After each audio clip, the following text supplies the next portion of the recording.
Hello, my name is Ana Maria Tudor and I have a word for you. If questions arise in your heart, if questions arise in your heart, and these are questions that are coming from meditating at the last 3 days. And I was thinking of the basic question that a man puts himself. And the first thing that came to my mind was from John 1, where the disciples were asking Jesus, "Where are you staying?" Where is the first question. Where are you staying? And Jesus answered them, "Come and see." They came and saw where he was staying and remained with him that day. Come and see. For some things you have to go and see. But for others, like in John 4, where was the question where we should worship. And this was when the Samaritan woman was speaking with Jesus. And she said to him, "Sir, I perceive that you are a prophet. Our fathers worshipped on this mountain, and you Jews say that in Jerusalem is the place where one ought to worship." Jesus said to her, "Woman, believe me, the hour is coming when you will neither on this mountain nor in Jerusalem worship the Father. You worship what you do not know.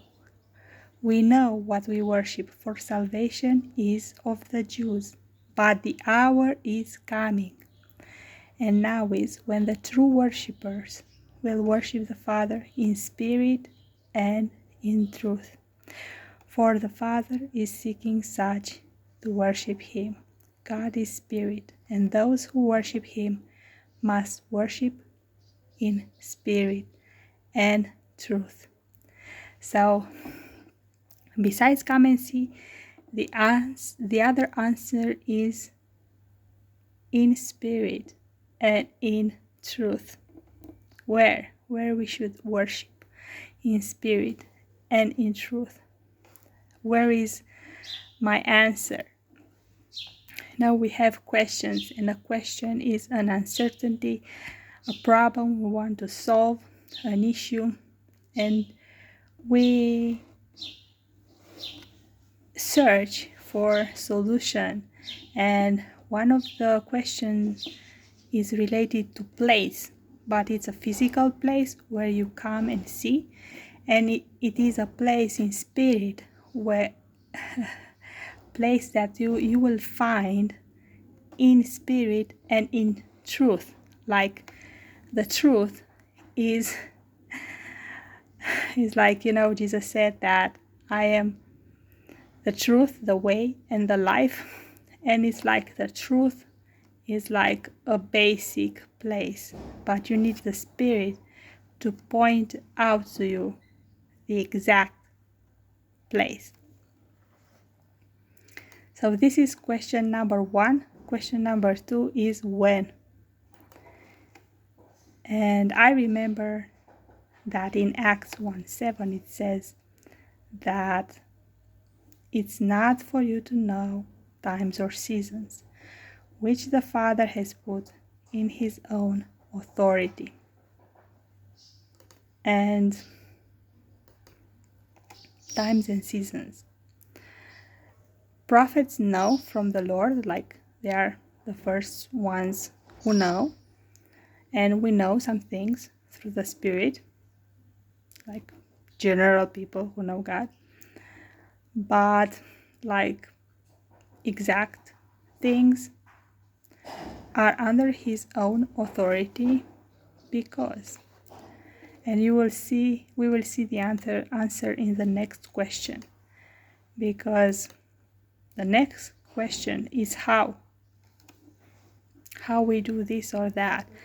And in Zechariah 4:6 and 7 it says, "Not by might nor by power, but by my Spirit, says the Lord of hosts.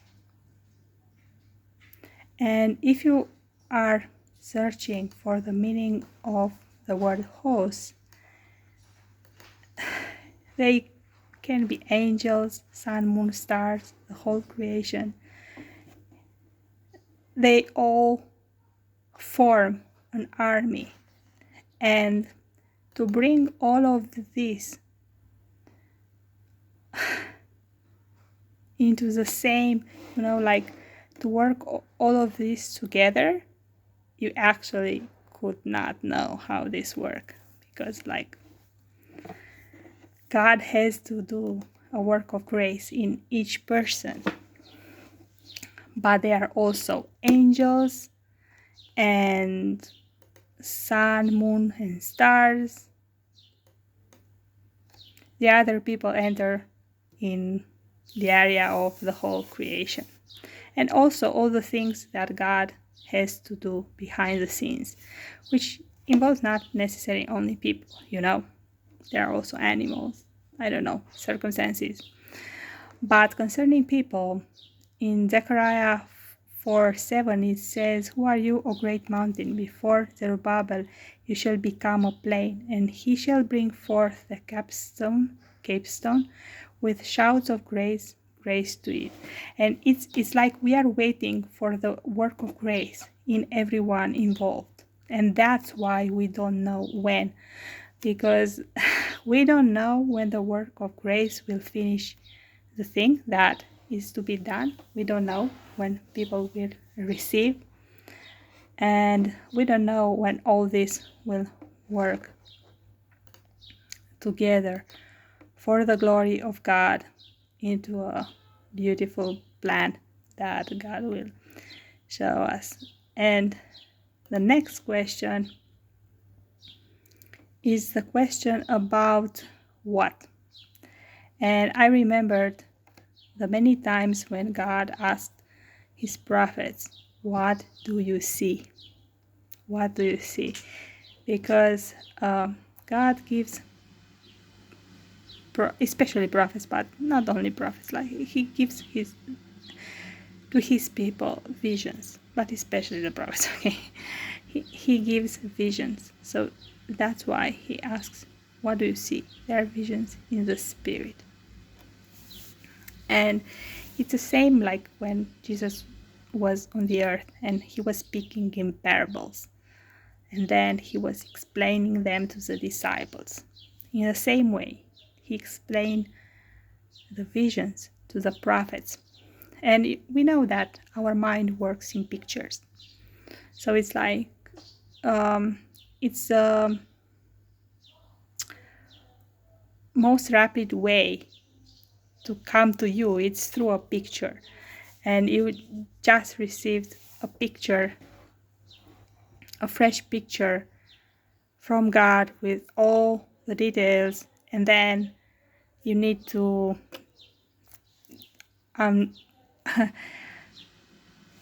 unpack it by the Spirit, not by your mind, to see what each one means, because there are symbols that are connected to your understanding, to your life, and God will explain to you each one of them.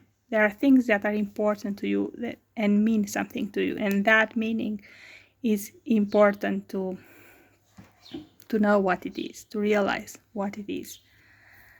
And in the whole picture of the vision, and also dreams, dreams, when your subconscious receives this dream, and God is speaking related to your to what you are living, feeling, wondering, you are preoccupied with, because sometimes we forget the things that are really on our heart because we put much the mind to work, and we kind of like digging down the most important things to do, like the urgent and everyday life things that come to us. So God asks us, what do you see? So pay attention to your dreams, visions, and to the last thing that God showed you. And to summarize all these things, all these questions and answer to the questions, the thing that is highlighted the most is the spirit. In spirit,